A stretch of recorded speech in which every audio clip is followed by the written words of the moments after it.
자, 우리 이번 시간에 할 내용은 법치행정의 원리라는 그 내용인데, 의의에서 보면 그러니까 쉽게 이해하죠. 법치행정은 국가가 행정작용을 할 때 법에 따라서 해야 된다 이거야. 응? 근데 그거 목적이 뭐 있을까? 법에 따라서 해야 된다는 목적이 뭘 위해서 그렇게 하라는 걸까? 응? 이거를 보면 자, 이런 관계를 해봐. 법을 이용해서 법에 의해서 해라. 법은 수단이야. 응? 근데 이렇게 해서 무슨 목적을 달성하려는 거야? 목적은 국가 권력으로부터 국가 권력이 횡포 부려가지고 국민의 자유 권리 침해된 걸 방지하자는 거야. 그래서 결국은 목적은 국민의 자유 권리 보장. 이게 목적이야. 이거 뭐 다른 말 그러면 뭐 인권 보장 뭐 이렇게 말해도 되고, 이게 목적. 이걸 위해서 예전에는 뭐였어? 군주가 지멋대로 했잖아. 근데 이거는 이제 국민이 합의해서 만든 헌법, 또 국민의 대표기관이 정한 법률 이런 거에 따라서 해라. 그래서 막 멋대로 세금 부과 못한다. 응? 멋대로 국민 뭐 잘못했다고 처벌 못하게 하는 거잖아. 이게 목적이야. 응? 그래서 법은 수단이고 목적은 이거다. 그러면 이 관계에서 법은 무엇을 위한, 뭐에 기여하는 법이래야 돼? 이 국민의 자유 권리 보장에 기여하는 그런 법이래야만 이 법이 정당한 거지, 그지? 그런 정당한 법에 따라서 하는 거지. 그래서 여러분들 교재에서 의의를 읽을 때 셋째 줄에 보면 최종 목적이 나와. 법치 행정하자. 최종 목적이 뭐라 그랬어? 국민의 자유 권리 보장이라 그랬지. 근데 국민의 자유 권리 보장을 위해서 여기다가 이제 중간적인 목표가 뭐야?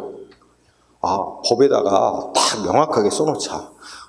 응? 어떤 때는 뭐 하고 어떤 때는 뭐 하고 이걸 법으로 명확히 해놓음으로써 뭐 하지? 국민에게 예측 가능하게 하지. 응? 예측 가능성 보장. 둘째 줄에 있지. 예측 가능성. 그리고 국민이 이제 명확하게 정해진 걸 보고 행동을 하게 함으로써 국민의 법과 관련된 생활에 있어서 안정성 있게 하도록 하자. 그지? 이게 중간적인 목적이야. 그렇죠? 네. 근데 예전에 한번 시험에 나온 적이 있어. 법치행정하자는 목적은 넷째 줄. 국가 통치자금의 효율성을 높이기 위한 거다. 그지? 그건 잘못된 거야.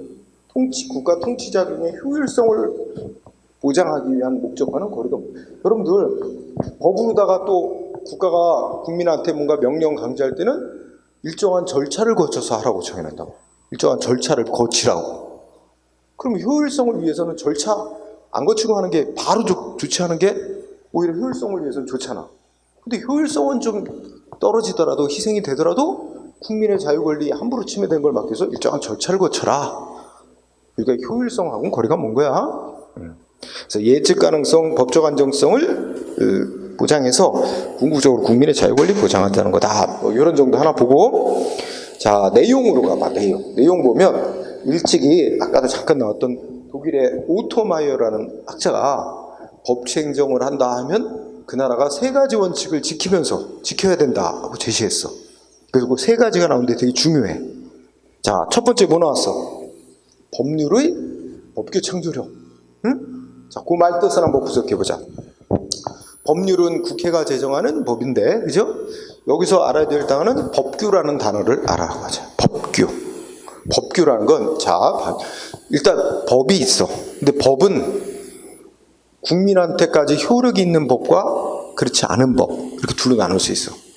국민의 권리 의무, 국민에게까지 효력이 있는 법을 법 중에서도 법규라고 칭해. 그러면, 그럼 국민하고 사이에 효력이 없는 법도 있나? 있어. 예를 들면 이제 공무원들만 지키라고 만드는 법 같은 거 있단 말이야. 대통령이 만든 법인데 공무원 복무 규정 이런 법이 있어요. 그 공무원들이 근무할 때 지켜야 될 규정 만들어 놓은 거야. 국민들은 상관없지. 일반 국민들은. 응? 그지? 그런 법은 법규가 아니라 그러지. 그런 거는 이제 행정조직 내부에서만 법인 거야. 그런 거는 이제 나중에 배우지만 행정규칙이라고 우리가 부르는데 조직 내부법, 응? 법규성이 없다, 법규가 아니다 이런 말을 칭해. 자, 그렇다면 법규라는 말을 그렇게 했으면 그 뜻, 법률의 법규 창조력 무슨 뜻? 국민의 권리와 의무에 효력 미치는 법. 법규는 누가 만들어내야 된대? 국민의 대표기관인 국회가 법률로 만들어내는 거다. 응? 국민의 권리와 의무에 효력받는 법은 국민의 대표기관인 국회가 정하게 돼 있다. 그러니까 행정기관, 대통령 같은 행정기관, 예를 들어 국민에게 무슨 세금을 부과해야 되겠다. 대통령이라고 마음대로 세금 부과하는 거 마음대로 만들어내고 마음대로 세금 거둘 수 없어. 국회가 법률로 정해놔야 돼. 무슨 세금을 거둘 수 있다. 응? 뜻만 알아도 법률의 법규 창조력은 동그라미 1번. 뭐야? 자봉이 나오네. 그래서 국민의 권리 의무에 효력 갖는 법규범, 즉 법규를 만들어내는 건 국민의 대표인 국회의 권한이다. 응? 그러면 반대로 얘기하면 행정기관은 마음대로 국민의 권리와 의무에 효력 갖는 법을 만들 수 없다. 이거는 동그라미 2번 보면 우리 다 헌법에서 그런 걸 선언을 해놨어. 응? 자, 뜻만 알아도 자 동그라미 1번. 응? 그 다음에 두 번째, 법률의 우위는 무슨 뜻? 국회가 만드는 법률은 뭐보다 우위에 있다? 행정기관의 의사보다 우위에 있다. 그렇지? 그러니까 국회는 국민의 대표기관, 국회가 국민의 의견을 수렴을 해서 법률로 정해놓으면 그 법률은 행정기관이나 사법부, 법원의 의사보다 더 우월한 힘이 있다. 민주주의 국가라면 국회가 만든 법률은 국민의 의사라고 볼 수 있는 거야. 국민의 의견을 수렴해서 법으로 정해놨으니까 민주주의 국가라면 국민의 의사에 따라서 국가 운영해야 되잖아. 그럼 법률은 국민의 의사라고 할 수 있는 거니까 법원도 국회가 만든 법률에 따라서 재판해야 되고 행정기관도 그 법률대로 집행해야 돼. 그치? 거기 위반하면 안 된단 말이야. 그래서 아주 결론적으로 간단히 얘기하면 법률 우위는 행정기관은 법률에 위반하는 행위를 하면 안 된다. 응? 위반하는 행위를 위법이 됩니다. 응? 그래서 뜻 행정기관이 첫째 끝에 행정기관은 행정권은 법률에 모순 저촉되는 행위를 할 수 없다. 행정은 법률에 종속되는 거다. 응? 세 번째, 법률의 유보는 유보라는 말이 이제 법률로 정하도록 맡겨져 있다 이런 뜻이다. 법률의 유보는 행정기관이 국민의 권리와 의무에 뭔가 영향 주는 조치를 하려면 국회가 만든 법률에 근거가 있어야 된다. 법률에 근거가 있어야 된다. 다른 말로 표현하면 법률에서 그렇게 국민의 권리 의무에 영향 주는 조치를 할 수 있는 권한을 주고 있어야 된다. 부여해주고. 이걸 수권이라 그래. 줄수자를 써서. 응? 법률로부터 수권을 받아야만 한다. 그지? 뜻 알겠지? 법률의 유보. 법률 유보.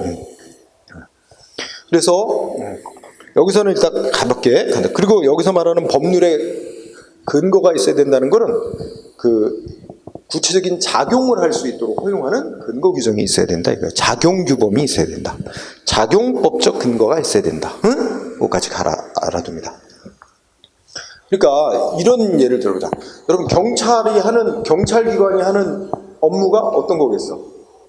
여러 가지가 있겠지만 예를 들어서 도로에 있어서 교통 질서 유지, 응? 도로교통의 안전 확보 이런 거겠지? 임무가. 하지만 그러면 도로교통의 질서를 유지하고 도로교통에 있어서 안전을 확보하기 위해 조치라면 경찰이 마음대로 막 아무 조치나 해도 될까? 그럼 요새 이제 가장 최근에 있었던 전동 킥보드 타고 다니잖아.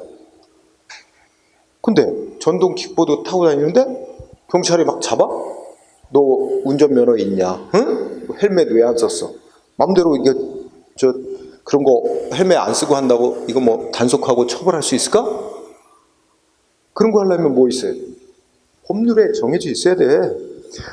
교통 안전을 위해서 경찰이 업무하니까 막 그런 조치 막 해도 되나? 단속하고? 경찰은 기본적으로 경찰기관이 도로교통의 안전 이거 확보하는 임무를 띠고 있지만 구체적으로 어떤 특정인에 대해서 무슨 불이익 조치를 하려면 그 법률에 그렇게 할 수 있도록 정해져 있어야 돼요. 그래서 도로교통법에 전동 킥보드 운전할 때는 운전면허 있어야 된다고 규정이 있고 헬멧 안 쓰고 타거나 2명 이상이 타거나 뭐 이렇게 되면 처벌한다고 규정을 법률에서 만들어줬기 때문에 단속하는 거야. 그죠? 자, 우리 이 사회 전염병 확산되는 거 막기 위해서 마스크를 써라. 마스크 안 썼다고 처벌할 수 있어? 마스크 안 쓰다고 처벌해, 안 해, 지금? 하죠. 마스크 안 쓰면 개인에게 10만 원이야, 과태료. 응? 근데 그 처벌하려면 법률에 규정이 있어야 돼. 그죠? 그래서 우리 감염병 예방 및 관리에 관한 법률이라고 거기에 이제 규정을 만들어서 마스크 안 써. 그 이제 처음에는 우리 마스크 안 쓰라고 권고만 했잖아. 강제로 의무는 아니고 권고만 했다가 이게 막 확산되고 막 그러니까 이제 강제로, 그지? 그 처음에는 지하철 안에서 이제 정부가 권장을 해가지고 마스크 다 쓰고 다닙시다 했는데 대부분 다 쓰는데 지하철 안에서 누가 마스크 안 썼어, 그지? 그러니까 또 뭐 왜 마스크 안 썼냐 뭐 하니까 또 싸움 나고 막 응? 이 문제가 있잖아. 그러니까 법으로다가 마스크를 쓰도록 강제하는 거지, 그지? 그 전에는 강제가 아니었어. 이렇게 강제가 아닌 거는 법률에 이렇게 규정 없어도 얼마든지 행정위원회이 권고하고 이런 건 돼. 근데 강제하면 의무로 부과하고 위반하면 벌 주고 이런 거 하려면 반드시 법률에 규정이 있어야 돼. 근거 규정이. 응? 법률 유보 원칙이라고 부르는 거예요. 응? 뜻 알았죠? 자, 다음 페이지. 판례가 하나 소개됐는데 그 판례를 보니까 의미가 이렇지. 자, 개인 택시 면허를 받아서 이제 영업하는 사람이 있어. 개인 택시 면허를 받아서. 그런데 개인 택시 면허 받은 자가 음주운전하다가 적발이 됐나 봐. 그 음주운전 적발됐다고 우리 시도지사가 개인 택시 면허를 바로 취소시켰대. 근데 그거 소송 들어갔더니 뭐라고 판결 나왔어? 위법이라고 판결 나왔대. 그럼 왜 위법이라고 판결 내렸나 한번 보면 법이 뭐라고 정해놨대? 여객자동차운송사업법 뭐 이런데 법에 뭐라고 써있냐면 개인 택시 면허 받은 자가 음주운전을 하다 적발이 되면 개인 택시 면허 받은 자의 운전면허가 먼저 경찰에 의해서 취소가 돼야 그 다음에 시도지사가 개인 택시 면허 내줬던 걸 취소하도록 이렇게 되어 있다는 거예요. 그러니까 개인 택시 면허를 취소하려면 먼저 뭐가 먼저 있어야 돼? 운전면허가 먼저 경찰에 의해서 취소가 돼야만 하도록 되어 있단 말이야. 그런데 개인 택시 면허가 음주운전으로 걸리긴 할지 아직 경찰이 개인 택시 면허를 취소하기 전이야. 그렇다면 어떻게 돼? 법 규정에 따르면 아직 시도지사가 개인 택시 면허를 취소할 수는 아직은 없는 거지. 그러니까 아직 운전면허가 취소되기 전인데 운전면허를 취소시킬 사유가 생겼다는 이유만 갖고 바로 시도지사 개인 택시 면허를 취소한 건 위법이다. 응? 그런 판례. 자, 그 다음에 거기 발달 과정이라고 나왔지? 우리가 요거 알아보자. 발달 과정에 보면은 형식적 법치주의, 실질적 법치주의 이런 단어가 나옵니다. 응? 그러니까 역사적으로 보면 우리 이거 잘 생각해. 법치주의는 목적이 뭐에 있다고 그랬어? 국민의 자유 권리를 보장하려는데 목적이 있어. 법이라는 수단을 통해서, 그지? 그러면 이 법은 국민의 자유 권리 보장에 기여하는 그런 법이래야 정당한 법인데 우리 옛날에 19세기 독일의 히틀러 시대 같은 때는 뭐 만들자? 법에 따라서 국가 행정해야 된다고? 그래. 그러면 법에다 규정 만들자. 그럼 국회에서 규정 만들어줘. 근데 그거 히틀러 이 정권 잡은 권력자를 위한 법이야. 권력자는 가진 부정한 방법을 쓰든 어떤 방법을 썼어라도 국회를 자기 지지하는 국회의원들이 다수가 되게 만들어 부정선거를 하든지 그래갖고 국회에서 자기가 원하는 법은 다 통과시켜주도록 만들어. 그래갖고 국민의 자유권리 보장하고는 상관도 없는 권력자의 뭐 장기 집권을 위하거나 권력자의 욕심을 위한 법을 국회에서 통과시켜주고 그리고 그 법에 따라 국민을 막 탄압을 해. 국민들이 막 저항을 하면 뭐가 문제냐? 응? 국회가 만들어준 법률에 따라서 하는데 뭐가 문제냐? 우린 법치주의 하고 있다. 법치행정하고 잘하고 있다. 이렇게 나온단 말이야. 그럼 그게 진짜 이 법치주의자는 목적하고 맞는 거야? 안 맞는 거잖아. 변질된 거야. 그러니까 오로지 법에 따라서 하자는 걸 법의 근거에서 한다. 법률의 근거에서 하는데 형식만 갖추면 되는 거로 그렇게 잘못 변질되게 생각하지. 그게 형식적 법치주의라는 거야. 형식만 법률의 근거만 있으면 된다. 법률로 정해놓기만 하면 된다. 이거 뭔가 알맹이가 빠진 게 돼버린 거야. 그런 경험을 했지. 그래서 2차 대전 후부터 야 이제 법치행정하자는 건 국회가 만든 법률에 근거해서 해야 된다는 것뿐만 아니라 형식만 갖추면 되는 게 아니라 그 법률이 내용적으로도 목적으로도 국민의 권리 보장에 기여하는 정당한 법이래야 된다. 그리고 목적과 내용도 정당한 법만 이제 인정하는 그런 법치주의로 바뀌었어 이제. 그래서 옛날에 법률의 근거만 있으면 된다라는 그 사고방식을 형식적 법치주의라고 칭했단 말이야. 이게 별로 좋은 거 아니야. 잘못된 거지. 그랬다가 이제 오늘날에는 실질적 법치주의. 법률의 근거가 있어야 되고 그 내용, 목적도 정당해야 된다. 응? 이게 이제 오늘날은 실질적 법치주의. 그지? 자, 우리나라도 이렇게 잘못 변질된 형식적 법주의 시대를 거쳤습니다. 그죠? 우리 과거 이승만 정부 시절에, 응? 또 박정희 정부 시절, 응? 전두환 정부 시절, 이럴 때 다 막 법이 권력자를 위한 법들을 만들어주고 했거든, 국회에서. 응? 그래서 이 형식적 법주의 시대를 거쳤죠. 그래서 이제 여기도 이제 일단 기본적으로 시대 흐름상, 역사적 흐름상 형식적 법치주의에서 실질적 법치주의로 이렇게 발전돼 왔어요. 근데 아주 어떤 간혹 나왔지만 반대 순서를 반대로 하는 경우도 있어서 실질적 법치주의에서 형식적 법치주의로 발전되고 있다. X야. 그리고 여러분 실질적 법치주의를 추구한다 그러면 뭐가 반드시 필요하냐면 국회가 제정한 법률이 그 목적이나 내용이 정당한지를 심사하는 제도가 반드시 있어야 돼. 필수적으로. 그지? 그게 바로 무슨 제도야? 위헌 법률 심사 제도라고 하는 게 있지.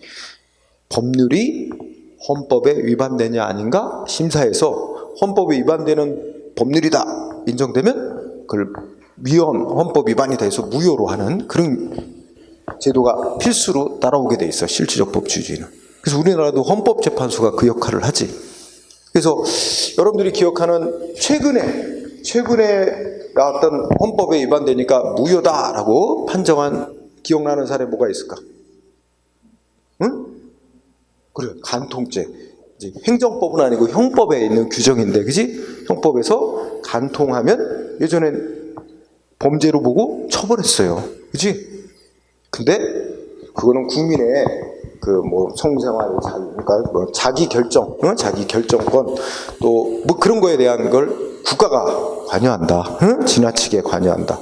왜냐하면 결혼한 사람이 이렇게 간통을 하면 그건 부부간의 문제로서 둘이 이혼을 하고 응? 상대방을 향해서 손해배상을 청구하고 이렇게 민사상 개인적으로 해결하도록 내버려도 될 문제인데 국가가 관여해서 응? 간통을 했다고 처벌한다. 이거는 뭔가 잘못됐다. 그지? 그래갖고 이제 위헌 판정받아서 무효화됐죠. 또 그 이후에 또 어떤 사건도 있었어. 그지? 우리나라 소위 이제 양심상의 이유로, 종교상의 이유로 자기 총 못 잡는다. 군복무 못 한다. 그지? 그거 양심적 병역 거부라 그래. 그지? 양심상의 이유로, 종교나 양심상의 이유로 병역을 거부하는 자, 우리나라 병역법에서 무조건 처벌했어요. 무조건 처벌하다가 재판에서 징역형 2년씩 살렸어요. 그러면 병역을 거부하는 자는 자, 어떻게 될까요?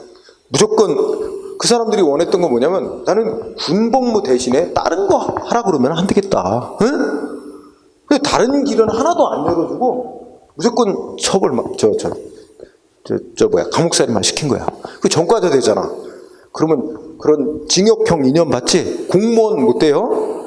기업체 대기업 같은 데도 못 들어가요. 다 법으로 다 금지돼 있어요. 병역 거부한 자는. 응? 그러니까 자영업이나 하고 살아야 돼. 장사나 하고. 그지? 이거 굉장히 타격이 큰 거야, 개인 생활에.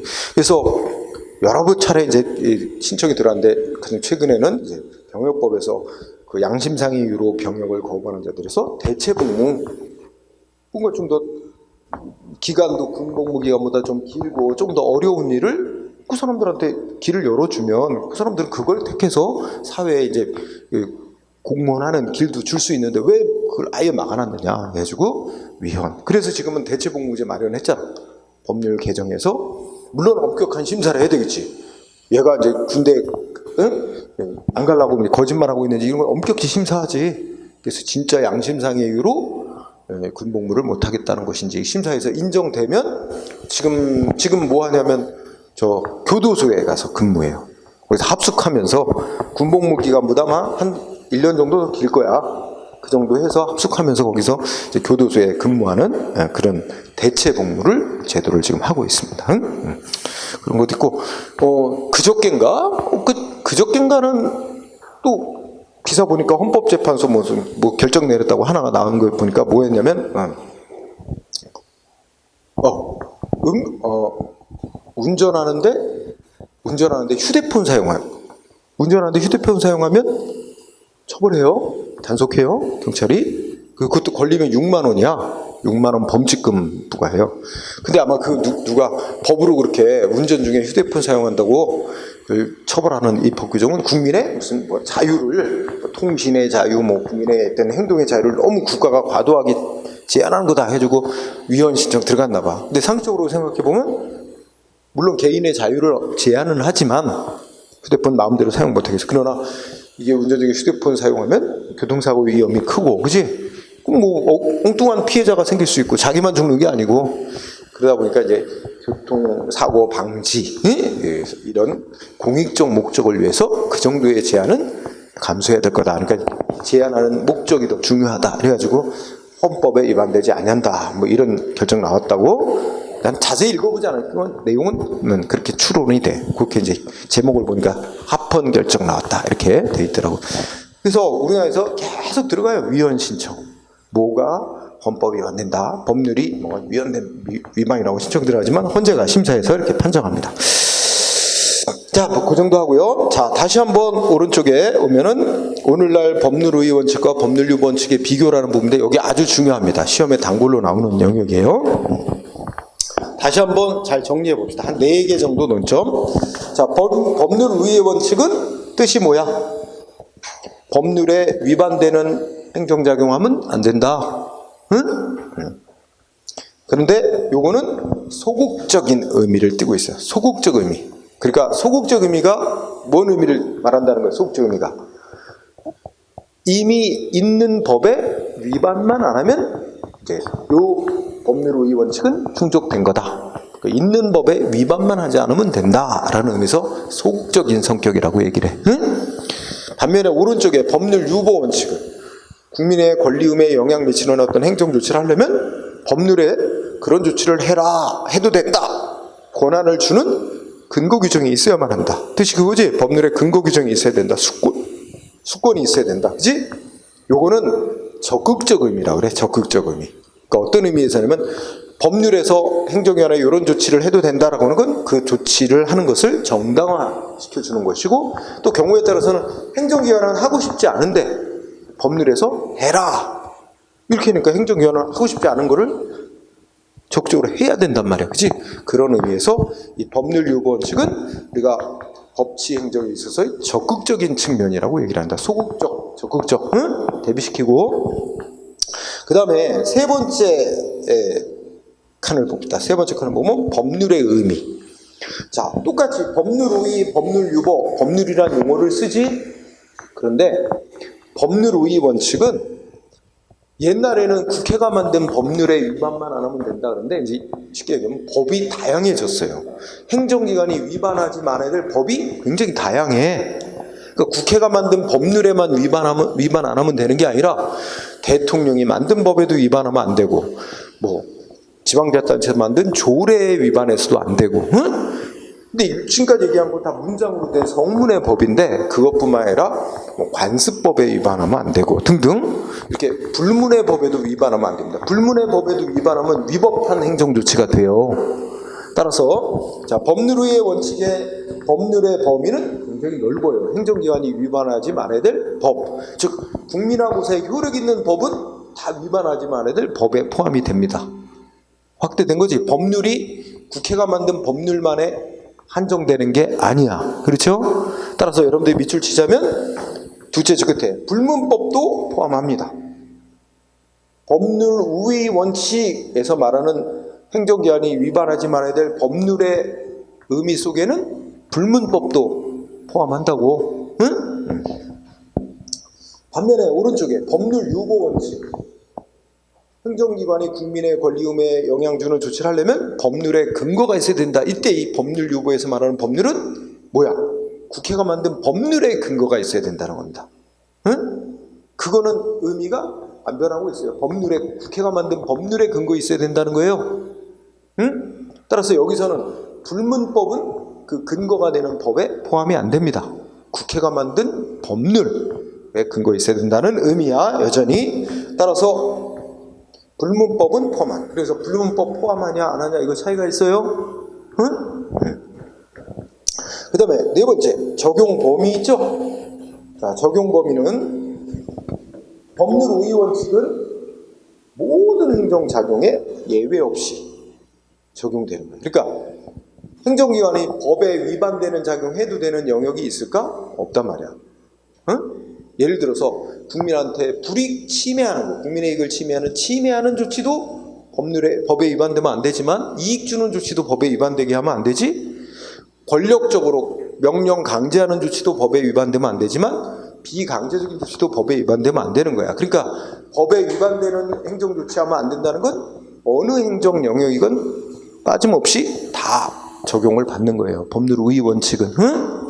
반면에 법률 유보 원칙은 국회가 만든 법률에 근거가 있어야 할 수 있다. 이 원칙은 이거는 모든 행정작용을 할 때 다 그렇다는 건 아니라고 봅니다. 누구나 인정하는 건 국민한테 강제로 불이익 주는 건 당연히다. 국회가 만든 법률에 근거가 있어야만 할 수 있는 거로 보지만 그거는 만장일치지만 그 범위는 조금 견해차가 있어요. 응? 그래서 법률 유보 원칙은 일정한 행정 영역, 일정한 행정작용할 때만 법률에 근거 있어야 된다. 이렇게 좀 범위가 좁다고. 그러니까 달리 말하면 법률에 근거가 없어도 할 수 있는 행정작용 있다고 보는 거예요. 응? 그러면 대비되지? 법률 우위 원칙은 적용 안 되는 영역 없고 모든 행정 분야에 다 적용되지만 법률 유보 원칙은 적용되는 분야가 있고 적용 안 되는 분야가 있다. 즉 어떤 행정 조치는 법률에 근거 없어도 할 수 있는 조치로 인정되는 거 있습니다. 아까 말했듯이 국민한테 마스크 쓰고 다닙시다라고 정부가 권고하는 조치 있지. 이런 건 강제로 국민한테 의무 부과하는 거 아니니까 법률에 근거 없어도 된다. 근데 마스크 안 썼다고 처벌한다? 마스크 써라 하고 강제로 의무 부과하고 안 썼다고 처벌하는 거? 이런 거는 강제로 국민한테 불이익 주는 거지. 그럼 법률에 규정이 있어야 돼. 근거 규정이 있어야만 할 수 있는 거야. 그지? 그러니까 이렇게 어떤 행정 조치냐에 따라서 법률에 근거 있어야 되고 없어도 할 수 있는 게 나눠집니다. 그래서 법률 유보 원칙은 일정한 영역까지만 적용된다. 이렇게 고기를 비교해서 공부하세요. 응? 자, 그 다음에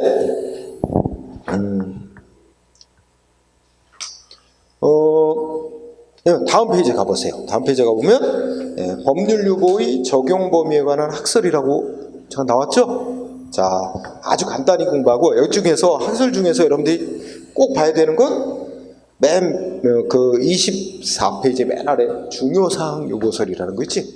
여기를 꼭 봅니다. 나머지 것들은 그냥 참고사항으로만 간단히 내가 언급할게. 자, 국민한테 어떤 행정 조치할 때 국회가 만든 법률에 근거가 있어야만 할 수 있는 거로 볼 거냐? 첫 번째, 침해 유보설이라는 견해가 있어. 다 봐. 침해지. 국민의 이익을 침해하는 조치를 할 때는 법률에 근거가 있어야 된다. 이런 주장이야, 침해 유보설. 그 반대로 얘기하면 국민의 이익을 침해하는 게 아니라면 법률에 근거 없어도 행정기관이 알아서 해도 된다. 침해하는 조치만 법률에 근거를 두고 해야 된다고 보는 거지, 그치? 제일 좁게 본 거야. 그랬더니 야, 이것만 가지고는 이 행정기관이 함부로 국민의 불이익 주는 걸 함부로 막기 부족하다.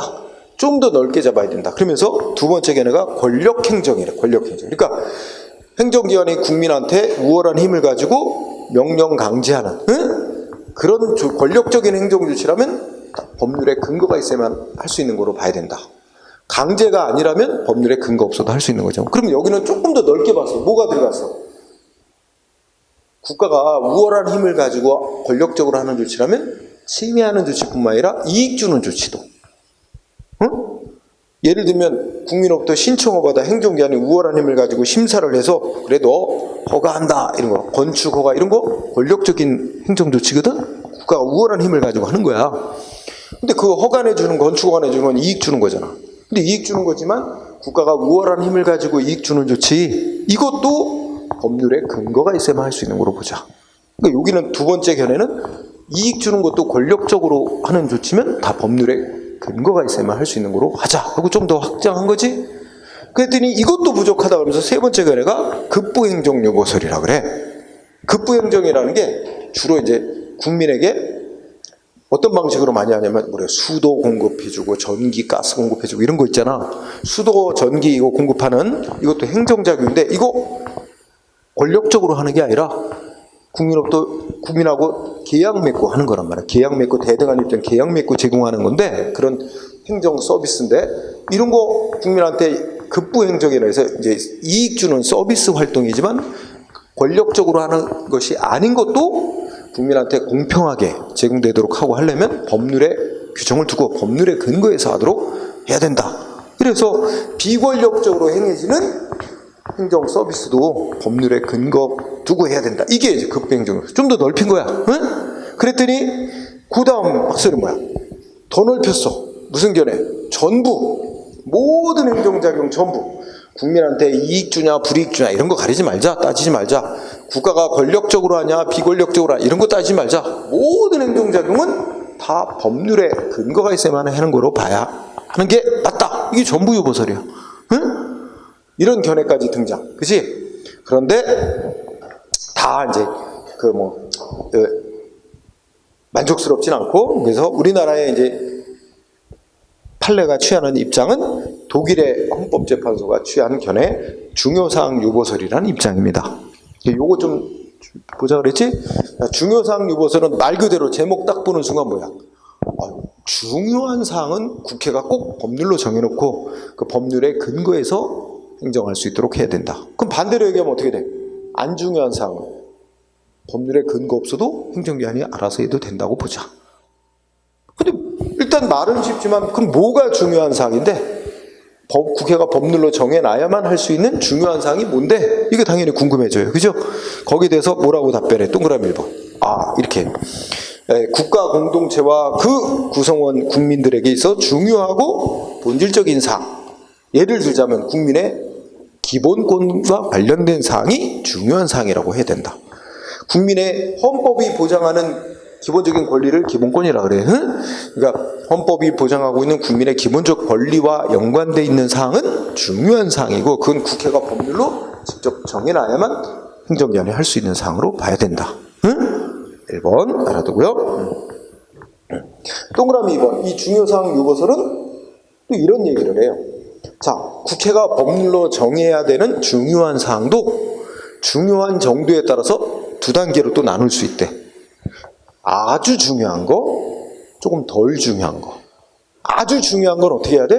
그럼 국회가 몽땅 다 정해놔야 돼. 아주 중요한 건 국회가 다 정해놔야만 되는 사항이 있고 덜 중요한 건 국회가 대강만, 핵심적인 거 대강만 정하고 나머지 세부사항은 행정기관 니네가 정하고 해. 이렇게 해도 되는 사항. 이렇게.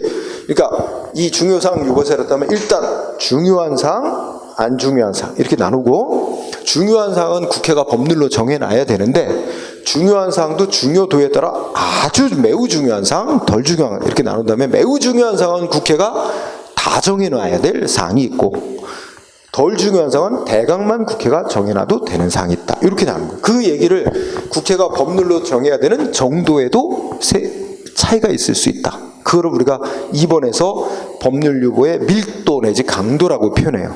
그러니까 이 설은 중요사항도 정도가 있으니까 국회가 법률로 정해야 되는 정도에도 차등이 있을 수 있다. 그지?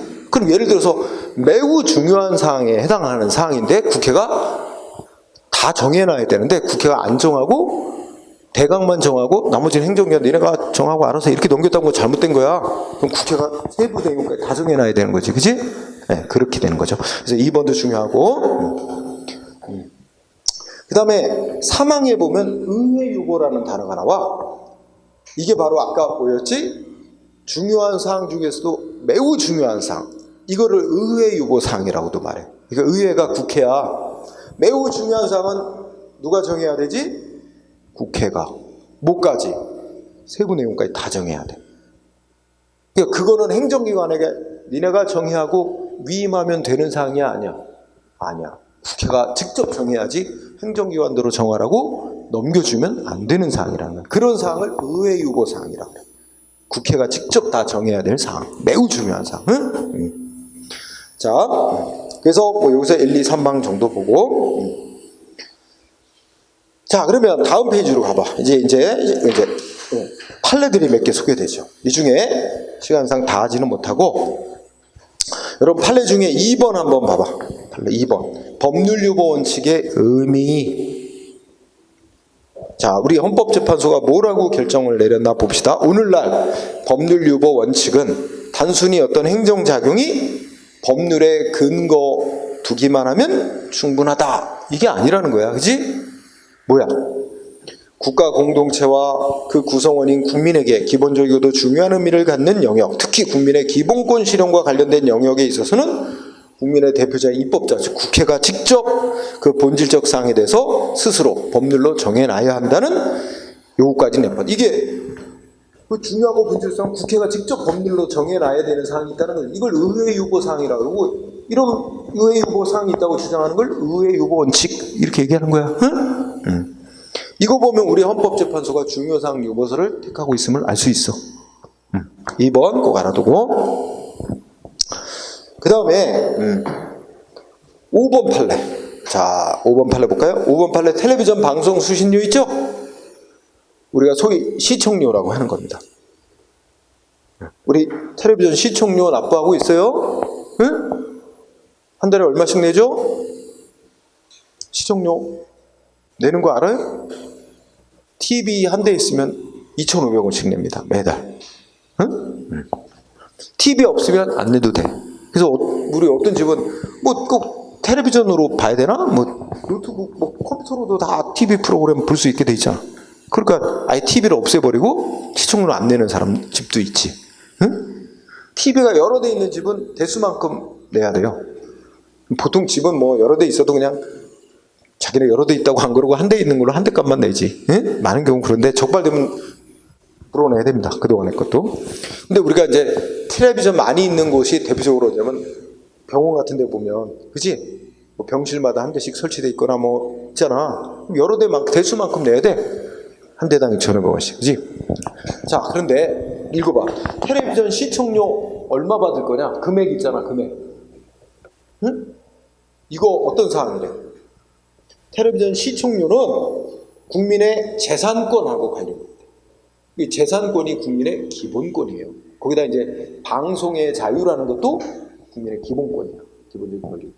하여튼 줄여서 보면 시청료는 국민의 재산권과 관련 있는 중요한 사항이래. 그러면 국민의 기본권 관련된 중요한 사항이니까 누가 정해야 됩니까? 국회가 시청료 얼마로 한다. 법률로 직접 국회가 정해놔야 될 사항이라는 거야. 그런데 실제는 안 그랬었거든. 그래서 국회가 직접 시청료 얼마를 한다고 정해놓지 않고 KBS한테, 한국방송공사라 그래, KBS에게 니네가 시청료를 얼마 받을지 정해라 하고 넘겨줬어, 국회가. 그렇게 법률을 만들어놨는데 그 법률이 잘못 만들었다는 거야. 헌법에 어긋나게. 응? 그래서 위헌 판정 내린 거지. 그래서 옛날 규정은 헌법재판소가 이제 무효화시키고 국회가 다시 법률을 다시 만들어놨지. 그래서 한 달에 2,500원. 응? 시청료. 이렇게 정해놓은 거지. 그지? 근데 이제 요새 뉴스 나온 거 보면 며칠 새 이 시청료 2,500원으로 만들어 놓은 지 지금 한 뭐예요? 몇십 년 지났습니다. 응? 그동안에 뭐 물가 인상도 있고 해서 이제 시청료를 올려야 된다고 얘기가 많은데, 이제 엊그제 뉴스 나온 거 보니까 시청료 얼마 올리겠대. KBS에서 올리고 싶은 희망사항을 이제 밝혔어. 1,300원 올리고 싶대. 그러면 이제, 근데 KBS에서 결정한 대로 올려받을 수 있나? 안 되지. 지금 이제 뭐가 해야 돼? 국회에서 법률을 고쳐놔야 돼요. 그거 국회에서 뭐 야당이 반대하고 그러면 쉽지 않아요. 그죠? 그래서 그러면 한 달에 원한대로 하면 3,800원? 응? 800원? 이렇게 될 거야. 지금 2,500원에서. 자, 어쨌든 텔레비전 시청료는 셋째 줄 보니까 텔레비전 시청료, 수신료 금액을 결정하는 것은 본질적이고 중요한 사항이다. 그죠? 국민의 기본 관련된 중요한 본질 사항이 국회가 스스로 정해야 할 사항이다. 아시겠죠? 다만 이제 5-1은 시청료를 정해진 시청료를 KBS가 직접 거둘지 아니면 다른 기관에게 징수하는 업무를 넘겨줘서 거기서 걷도록 할 것인지는 그건 중요한 사항은 아니다. 그러니까 그거는 알아서 정할 문제. 그래갖고 실제 이제 KBS가 어디다 넘겨줬어? 시청료 징수하는 걸 한전에다 넘겨줬어요. 한국전력공사가 전기요금하고 같이 징수해요. 그죠? 그래서 한전이 전기요금하고 같이 징수하면 거기서 아마 한 10%인가 떼줄 거야. 한전에다가 수수료 떼주고 나머지를 KBS가 가져가서 뭐 EBS도 떼주고 막 이렇게 해서 해요. 응? 그래서 운영합니다. 자, 그래서 5-1의 시청료 징수 권한을 스스로 KBS가 할 것인지 다른 기관에게 넘겨줘서 걷게 할 것인지는 중요한 사항은 아니기 때문에 국회가 직접 안 정해놔도 될 문제다 이런 얘기였고 6번 판례 보니까 군인의 복무기간이지. 군인의 군복무기간. 응? 군인의 군복무기간은 국민의 국방 의무라는 헌법상은 우리가 헌법의 4대 의무라고 얘기하지. 국민의 4대 의무 우리 상적으로 뭐뭐 얘기 들어? 뭐 납세 의무, 국방 의무, 근로 의무, 교육 의무 이렇게 얘기 드는데 이 국방 의무는 국민의 기본적인 의무로서 국방 의무와 관련된 본질적으로 중요한 사항이래. 그죠? 그러니까 군인의 군 복무 기간을 얼마로 할 것이냐. 그리고 지금은 현행법상 우리가 현역 군인 군복무에는 1년 6개월이야. 그지? 근데 1년 6개월 속에 예를 들어서 군인이 휴가 나갔던 기간, 또 어디 다쳤고 병원에 입원했던 기간, 이거를 군복무 기간에 포함을 시켜줄 건지, 아니면 거기서 뺄 건지. 뺀다고 하면은 그만큼 더 군복무를 더 해야 되잖아. 이런 거. 이거는 국회가 직접 법률로 정해야 할 사항이다. 근데 실제는 안 그랬었던 게 문제라는 거야. 그래서 막 국방부에서 뭐 육군 참모총장이 지멋대로 뭐는 군복무기간에 뭐는 포함하고 뭐는 빼고 막 이런 거 멋대로 정하는 거 이거 니네가 정할 거 아니다. 국회가 직접 법률로 정해놔야 되는 사항이다. 이렇게 판시한 거. 자, 그 다음에 몇 가지가 있는데 그 중에 또 7번 판례 굉장히 중요해요. 응? 네, 설명은 좀 세뇌하고 이러면 7번 판례 되게 중요하고 10번 보세요. 10번. 10번 보면 지방의회 의원에 대해서 유급보좌 인력을 주는 거지. 이건 거의 되게 많이 나오더라고 시험에. 그러니까 예를 들어 시의원인데 누가 보좌관을 두도록 하는 거지. 보좌관한테 월급 주고, 그지? 월급이야 뭐 저 지방자치단체가 주는 건데 지방의원에게 유급 보좌 인력을 두는 거 이거는 지방자치단체가 조례로 마음대로 정할 사항이 아니라 국회가 법률로 정해놔야 될 중요한 사항이다. 응? 이렇게 판시를 했죠. 10번 잘 나옵니다. 예, 그 정도까지 주로 시험에 나옵니다. 반면에 반대로 얘기한 거 13번 판례를 보면 마지막에 우리가 옴부ds만이라고 나와. 그죠? 옴부ds만. 그래서 합의제 행정이 아닌 옴부ds만을 도지사 소속으로 설치를 한단 말이야. 그러니까 옴부ds만이라는 게 원래 이제 그 행정 감시하는 기관이야. 그러니까 시민들로부터 신청을 받아서 이런 행정 조치 뭔가 문제가 있다. 좀 해결해 달라고 신청을 받아서 조사해가지고 그걸 해결해주고 하는 그런 역할을 하는 기구인데 우리 TV보다 보면 뭐 시청자 옴부ds만 이런 코너도 있어. 그래서 시청자로부터 뭔가 뉴스 무슨 방송 드라마나 뭐 보고서는 막 이게 뭐 선정적이다 뭐 문제 있다 막 이렇게 지적받으면 그런 거를 이제 의견 전달하고 막 이런 역할 하잖아. 그지? 그래서 옴부ds만이라는 게 원래 스웨덴에서 이제 비롯된 제도야. 그래서 우리나라도 이제 그런 용어를 쓰는데 이런 옴부ds만을 도지사 소속으로 설치해서 도의 행정 업무에 관해서 행정 처리에서 시민들로부터 의견을 받아서 그거를 이제 해결해 주는 역할하는 기구 이런 걸 설치하도록 하는 건 꼭 국회가 법률로 정해놔야만 할 수 있는 게 아니라 해당 지방자치단체가 조례로 알아서 정하고 해도 되는 문제다. 응? 뭐 이렇게 판시한 거. 그래서 판결 보면 구조가 어떻게 돼 있어? 뭐뭐 사항은 반드시 국회가 직접 법률로 정해놔야만 하는 사항이고 어떤 건 그렇지 않아도 되는 사항. 이렇게 나눠서 공부하는 거예요. 그렇지? 그거를 핵심으로 알아야 돼요. 그래서 우리 지금 이 시간은 요 법시행정원칙 중요한 개념 법률 유보. 응? 매우 중요해. 법률 유보. 시험에 매우 잘 나오는 개념이에요. 법률유보. 오늘 공부한 것 중에서 제일 중요한 개념이 법률유보와 그와 관련된 판례. 그렇죠? 이게 핵심이에요. 자, 오늘 공부 여기까지 하고 쉬는 시간 가졌다가 여기까지에 대해서 오늘 공부한 내용에 대해서 문제 매 시간 한 20문제 정도 풀어볼 거예요. 아주 어려운 거는 빼고 좀 그래도 좀 쉽게 나온 문제를 내시면서 여러분들이 이 문제를 풀어보고 아마 내가 내용 이해를 제대로 하고 있나, 응? 내가 법에 조금 소질이 있나 없나 이런 것도 한번 점검하는 그런 기회를 삼도록 합시다. 자, 쉬는 시간 가져요.